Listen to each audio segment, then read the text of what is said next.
Hello everyone, welcome back to my YouTube channel. ಇವತ್ತಿನ ವಿಡಿಯೋದಲ್ಲಿ ಬೆಂಡೆಕಾಯಿ ಗ್ರೇವಿನ ಹೇಗೆ ಮಾಡೋದು ಅಂತ ತೋರಿಸ್ಕೊಡ್ತೀನಿ. ವಿಡಿಯೋನ ಸ್ಕಿಪ್ ಮಾಡದೆ ಕೊನೆವರೆಗೂ ನೋಡಿ. ಒಂದು ಬಾಣಲಿ ಇಟ್ಕೊಂಡು ಗ್ಯಾಸ್ ಹಚ್ಕೋತಾ ಇದ್ದೀನಿ. ನೆಕ್ಸ್ಟು ಈ ಪ್ಯಾನ್ ಕಾದ್ಮೇಲೆ 1-2 ಟೇಬಲ್ ಸ್ಪೂನು ಎಣ್ಣೆನ ಹಾಕೋತಾ ಇದ್ದೀನಿ.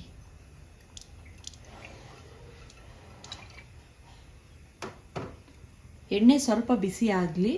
ಆಮೇಲೆ ಕಟ್ ಮಾಡಿ ಇಟ್ಕೊಂಡಿದ್ದೀವಲ್ವಾ ಬೆಂಡೆಕಾಯಿ, ಇದನ್ನ ಹಾಕ್ಕೊಂಡು ಇದು ಲೋಳೆ ಎಲ್ಲ ಹೋಗೋ ಥರ ಹುರ್ಕೋಬೇಕಾಗುತ್ತೆ. ಇದರಲ್ಲಿ ನಾರಿನಂಶ ಎಲ್ಲ ಜಾಸ್ತಿ ಇರುತ್ತಲ್ವಾ, ಅದನ್ನು ಹಾಗೆ ಹಾಕಿದ್ರೆ ಗ್ರೇವಿನಲ್ಲಿ ತಿನ್ನೋಕ್ಕಾಗಲ್ಲ. ಅದಕ್ಕೋಸ್ಕರ ಎಣ್ಣೆಯಲ್ಲಿ ಇದನ್ನು ಚೆನ್ನಾಗಿ ಹುರ್ಕೋಬೇಕಾಗುತ್ತೆ. ಈ ಲೋಳೆ ಎಲ್ಲ ಹೋಗೋ ಥರ ನಾವು ನೀಟಾಗಿ ಹುರ್ಕೋಬೇಕಾಗುತ್ತೆ. ನೋಡಿ, ಇವಾಗ ಎಣ್ಣೆ ಕಾದಿದೆ. ಕಟ್ ಮಾಡಿ ಇಟ್ಕೊಂಡಿರುವಂಥ ಬೆಂಡೆಕಾಯಿ ಎಲ್ಲನೂ ಕೂಡ ಹಾಕೋತಾ ಇದ್ದೀನಿ. ಹೀಗೆ ಬೆಂಡೆಕಾಯಿನ ಹಾಕ್ಕೊಂಡು ಎಣ್ಣೆನಲ್ಲಿ ಹೀಗೆ ಹುರ್ಕೋಬೇಕಾಗುತ್ತೆ. ಈ ಥರ ಬೆಂಡೆಕಾಯಿ ಗ್ರೇವಿನ ಮಾಡೋದ್ರಿಂದ ಚಿಕ್ಕ ಮಕ್ಕಳು ತುಂಬ ಇಷ್ಟಪಟ್ಟು ತಿಂತಾರೆ. ಈ ಬೆಂಡೆಕಾಯಿ ತಿನ್ನೋದ್ರಿಂದ ತುಂಬ ಬ್ರೈನಿಗೆ ತುಂಬ ಒಳ್ಳೆಯದು ಅಂತ ಹೇಳ್ತಾರೆ. ಸಾಂಬಾರು ಮಾಡ್ಕೊಳ್ಳೋದ್ರಿಂದ ಯಾರೂ ಅಷ್ಟು ಇಷ್ಟಪಟ್ಟು ಸಾಂಬಾರನ್ನ ತಿನ್ನೋದಿಲ್ಲ. ಈ ಥರ ರೈಸ್ ಜೊತೆಗೆ ಗ್ರೇವಿನ ಮಾಡ್ಕೊಡೋದ್ರಿಂದ ಆರಾಮ್ಸೆ ಇಷ್ಟಪಟ್ಟು ತಿಂತಾರೆ. ಅದಕ್ಕೋಸ್ಕರ ಈ ಥರ ಮಾಡಿಕೊಡಿ, ತುಂಬ ಚೆನ್ನಾಗಿರುತ್ತೆ. ಟೇಸ್ಟ್ ಕೂಡ ತುಂಬ ಚೆನ್ನಾಗಿರುತ್ತೆ. ನೆಕ್ಸ್ಟ್ ಇವಾಗ ಬೆಂಡೆಕಾಯಿ ಹುರ್ಕೊಳ್ಳೋ ಅಷ್ಟರೊಳಗೆ ನಾವು ಮಸಾಲೆನ ರೆಡಿ ಮಾಡ್ಕೊಳ್ಳೋಣ. ಮಸಾಲೆಗೆ ಬೇಕಾಗಿರುವಂಥ ಇಂಗ್ರೀಡಿಯೆಂಟ್ಸ್ ಬಂದು ಫಸ್ಟಿಗೆ ಸ್ವಲ್ಪ ಶುಂಠಿನ ಹಾಕೋತಾ ಇದ್ದೀನಿ. ಒಂದು 4-5 ಹಸಿಮೆಣಸಿಕಾಯಿನ ಕೂಡ ಹಾಕೋತಾ ಇದ್ದೀನಿ. ನೆಕ್ಸ್ಟು ಬೆಳ್ಳುಳ್ಳಿ,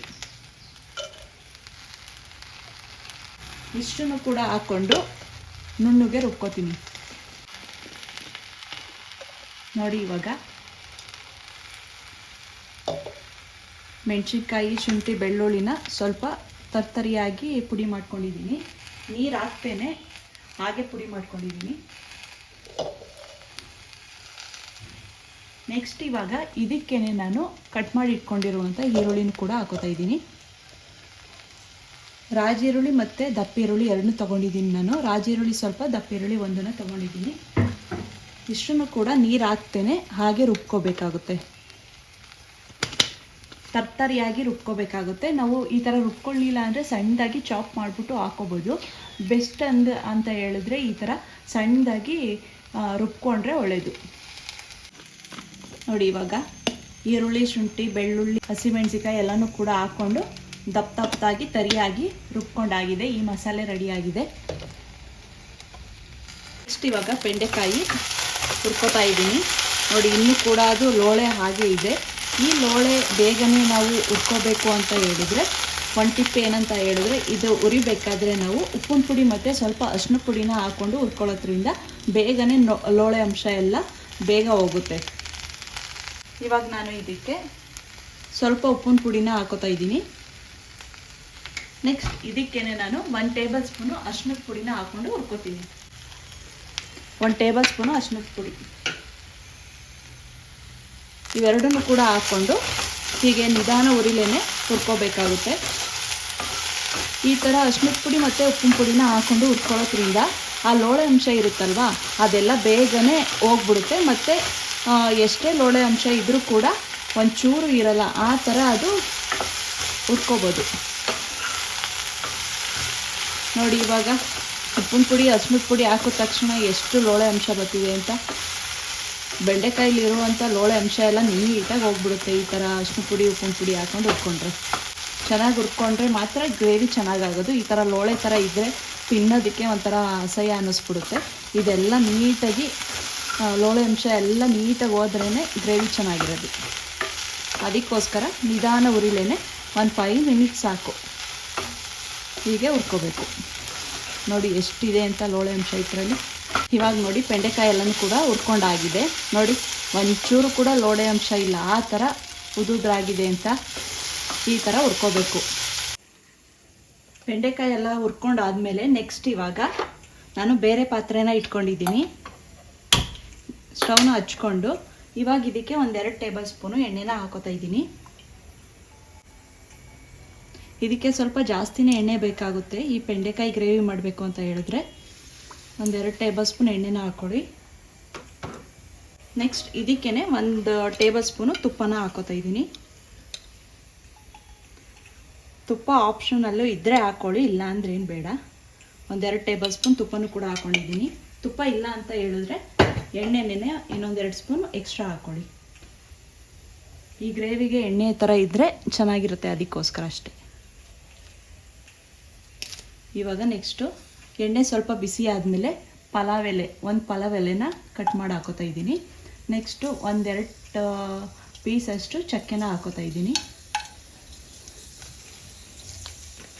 ಇದಕ್ಕೇ 1-2 ಲವಂಗ,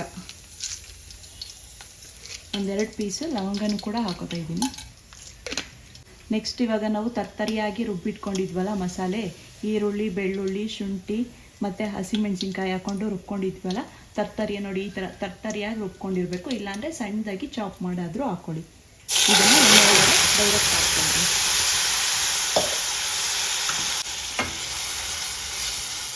ಇವಾಗಿದು ಈರುಳ್ಳಿ, ಬೆಳ್ಳುಳ್ಳಿ ಎಲ್ಲ ಹಸಿ ಸ್ಮೆಲ್ ಹೋಗ್ಬೇಕಲ್ವಾ, ಅದಕ್ಕೋಸ್ಕರ ಈ ಥರ ಒಂದು ಫ್ಯೂ ಸೆಕೆಂಡ್ಸ್ ಹಿಂಗೆ ಹುರ್ಕೊಳ್ಳಿ. ನೆಕ್ಸ್ಟ್ ಇವಾಗ ಇದಕ್ಕೇ 1/2 ಸ್ಪೂನು ಅರಿಶಿಣದ ಪುಡಿನೂ ಕೂಡ ಹಾಕೋತಾ ಇದ್ದೀನಿ.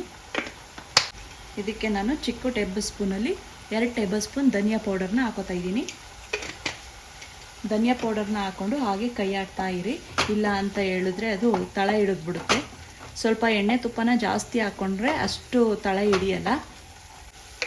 ನೆಕ್ಸ್ಟ್ ಇದಕ್ಕೇ ಒಂದೇ 1 ಟೇಬಲ್ ಸ್ಪೂನು, ಚಿಕ್ಕ table ಸ್ಪೂನಲ್ಲಿ 1 table spoon garam masala ಪೌಡರ್ನ ಹಾಕೋತಾ ಇದ್ದೀನಿ. ಸ್ವಲ್ಪ ಉರಿನ ಕಮ್ಮಿ ಮಾಡ್ಕೊಂಡೇ ಹುರ್ಕೊಳ್ಳಿ, ಮಸಾಲೆ ಎಲ್ಲ ಸೀದೋಗ್ಬಿಡುತ್ತೆ, ಸೀದೋದ್ರೆ ಸ್ಮೆಲ್ ಚೆನ್ನಾಗಿರಲ್ಲ. ಈ ಥರ ಇದು ಕಮ್ಮಿ ಉರಿಲೇನೆ ಉರಿತಾ ಇರಲಿ. ನೆಕ್ಸ್ಟು ನಾವು ಇದಕ್ಕೆ ಇನ್ನೊಂದು ಮಸಾಲೆನ ರೆಡಿ ಮಾಡ್ಕೋಬೇಕಾಗುತ್ತೆ. ಆ ಮಸಾಲೆಗೆ ನಾನು ತೊಗೊಂಡಿರೋದು 2 ಟೊಮೊಟೊ ಹಣ್ಣನ್ನ ಈ ಥರ ಕಟ್ ಮಾಡಿ ಇಟ್ಕೊಂಡಿದ್ದೀನಿ. ಇಷ್ಟನ್ನು ಕೂಡ ಇವಾಗ ರುಬ್ಕೋತೀನಿ. ನೀರು ಹಾಕ್ಕೊಂಡಾರು ಸರಿ, ನೀರು ಹಾಕ್ಕೊಳ್ಳಿಲ್ಲ ಅಂದರೂ ಪರವಾಗಿಲ್ಲ, ತರ್ತರಿಯಾಗಿ ರುಬ್ಕೋಬೇಕಾಗುತ್ತೆ ಇದನ್ನು ಕೂಡ. ಇಲ್ಲ ಅಂತ ಹೇಳಿದ್ರೆ ಸಣ್ಣದಾಗಿ ಚಾಪ್ ಮಾಡ್ಕೊಂಡು ಇದನ್ನು ಕೂಡ ಹಾಕೋಬೋದು. ಚಾಪ್ ಮಾಡಿ ಹಾಕೋದ್ಕಿಂತ ಈ ಥರ ಸಣ್ಣದಾಗಿ ಕಟ್ ಮಾಡೋಕ್ಕೆ ಹಿಂಸೆ ಆಗುತ್ತೆ, ಈ ಥರ ರುಬ್ಕೊಂಡ್ರೇ ಬೆಟರು. ನೋಡಿ ಇವಾಗ ಟೊಮೊಟೊ ಹಣ್ಣು ಕೂಡ ರುಬ್ಕೊಂಡಾಗಿದೆ. ಅದರಲ್ಲಿರುವಂಥ ನೀರಂಶನೇ ಸಾಕು, ನಾವು ನೀರು ಹಾಕೇನು ರುಬ್ಕೊಳ್ಳೋ ಅವಶ್ಯಕತೆ ಇಲ್ಲ. ನೆಕ್ಸ್ಟ್ ಇವಾಗ ಇದನ್ನು ಕೂಡ ಹಾಕ್ತಾ ಇದ್ದೀನಿ. ನೋಡಿ ಈ ಥರ ತರ್ತರಿಯಾಗಿರಬೇಕು ಈರುಳ್ಳಿ, ಟೊಮೊಟೊ ಹಣ್ಣು ಎಲ್ಲ. ಇಲ್ಲಾಂದರೆ ಸಣ್ಣದಾಗಿ ಹಚ್ಕೋತೀನಿ ಅಂದರೂ ಹಚ್ಕೊಳ್ಳಿ. ಆ ಥರ ಮಾಡೋದ್ಕಿಂತ ಈ ಥರ ಮಾಡಿದ್ರೆ ಬೆಸ್ಟು, ಮತ್ತು ಬೇಗನೂ ಮಾಡ್ಕೋಬೋದು. ಇವಾಗ ಇದಕ್ಕೆ ಸ್ವಲ್ಪ ಉಪ್ಪಿನ ಪುಡಿನೂ ಕೂಡ ಸೇರಿಸ್ಕೋಬೇಕು. ಇದು ಹೀಗೇ 1 ಫ್ಯೂ ಸೆಕೆಂಡ್ಸು ಬೇಯಕ್ಕೆ ಅಂತ ಬಿಟ್ಬಿಡೋಣ. ಎಲ್ಲ ಥರದ್ದು ಮಸಾಲೆ ಹಾಕಿವಿ ಅಲ್ವಾ, ಅದೆಲ್ಲ ಥರದ್ದು ಹಸಿ ಸ್ಮೆಲ್ ಹೋಗ್ಬೇಕಲ್ಲ, ಈ ಟೊಮೊಟೊ ಹಣ್ಣು, ಈರುಳ್ಳಿ ಎಲ್ಲ ಥರದ್ದು ಹಸಿ ಸ್ಮೆಲ್ ಹೋಗ್ಬೇಕಲ್ಲ, ಅದಕ್ಕೋಸ್ಕರ 1 ಫ್ಯೂ ಸೆಕೆಂಡ್ಸ್ ಹೀಗೇ ಹುರ್ಕೊಳ್ಳೋಣ. ನೆಕ್ಸ್ಟ್ ಇದಕ್ಕೆ ನಾವು ಮೊಸರನ್ನು ಕೂಡ ಆ್ಯಡ್ ಮಾಡ್ಕೋಬೇಕು. ನಾನು ಮೊಸರನ್ನು ಕೂಡ 1-2 ರೌಂಡು ರುಬ್ಕೋತೀನಿ. ಏನಕ್ಕಂದರೆ ಇವಾಗ ಮೊಸರನ್ನ ಡೈರೆಕ್ಟಾಗಿ ಹಾಕ್ತು ಅಂದರೆ ಕೆನೆ ಎಲ್ಲ ತಿನ್ಬೇಕಾದ್ರೆ ಹಾಗೆ ಸಿಗುತ್ತೆ. ಅದ್ರ ಬದಲು ಈ ಥರ ಗ್ರೈಂಡ್ ಮಾಡಿ ಹಾಕೋದ್ರಿಂದ, ಇವಾಗ ಗ್ರೈಂಡ್ ಮಾಡ್ಕೊಂಡಿದ್ದೀವಲ್ವ ಮೊಸರು, ಇದನ್ನು ಕೂಡ ಆ್ಯಡ್ ಮಾಡ್ತಾ ಇದ್ದೀನಿ. ನೆಕ್ಸ್ಟು ಇದಕ್ಕೆ ಎಷ್ಟು ನೀರು ಬೇಕೋ ಅಷ್ಟನ್ನು ನೋಡಿ ಹಾಕ್ಕೊಳ್ಳಿ. ಸಾಂಬಾರು ರೀತಿ ಬೇಕು ಅಂತ ಹೇಳಿದ್ರೆ ಫುಲ್ ತೆಳ್ಳಗೆ ಮಾಡ್ಕೊಳ್ಳಿ, ಇಲ್ಲ ಗ್ರೇವಿ ಥರ ಬೇಕು ಅಂತ ಹೇಳಿದ್ರೆ ಸ್ವಲ್ಪ ಗಟ್ಟಿನೇ ಇರಲಿ. ಈ ಥರ ನೀರೆಲ್ಲ ಹಾಕ್ಕೊಂಡು ಒಂದು ಕುದಿ ಬರೋವರೆಗೂ ಕೂಡ ಇದನ್ನು ಹಾಗೆ ಬೇಯಿಸ್ಕೋಬೇಕು. 5 ಮಿನಿಟ್ಸು ಈ ಗ್ರೇವಿ ಹಾಗೆ ಬಿಡುತ್ತೆ. ತುಂಬ ಈಸಿಯಾಗಿ, ತುಂಬ ಕ್ವಿಕ್ಕಾಗಿ ಮಾಡ್ಕೋಬೋದು ಅಂತ ಹೇಳಿದ್ರೆ ಈ ಥರ ಬೆಂಡೆಕಾಯಿ ಗ್ರೇವಿನ ಈಸಿಯಾಗಿ ಮಾಡ್ಕೋಬೋದು. ಇದನ್ನು ರೈಸ್ ಜೊತೆ, ಚಪಾತಿ ಜೊತೆ, ದೋಸೆ ಜೊತೆ ಎಲ್ಲಾದ್ರೂ ಜೊತೆನೂ ಕೂಡ ಆರಾಮಾಗಿ ಸರ್ವ್ ಮಾಡ್ಬೋದು. ತುಂಬ ಟೇಸ್ಟಿಯಾಗೂ ಕೂಡ ಇರುತ್ತೆ, ಸೇಮ್ ಹೋಟೆಲ್ ಸ್ಟೈಲಲ್ಲೇ ಇರುತ್ತೆ ಇದು. ನೀವು ಒಂದ್ಸತ ಟ್ರೈ ಮಾಡಿ ನೋಡಿ, ನೀವು ಕೂಡ ಇಷ್ಟಪಟ್ಟು ಮತ್ತೆ ಮತ್ತೆ ಈ ರೆಸಿಪಿನ ಮಾಡ್ತಾನೆ ಇರ್ತೀರ. ನೋಡಿ ಇವಾಗ ಇದು ಕುದಿ ಬರ್ತಿದೆ. ಇವಾಗ ಇದಕ್ಕೆ ನಾವು ಹುರಿದಿಟ್ಕೊಂಡಿದ್ವಲ್ಲ ಬೆಂಡೆಕಾಯಿ, ಇದನ್ನು ಹಾಕೊಳ್ಳೋಣ.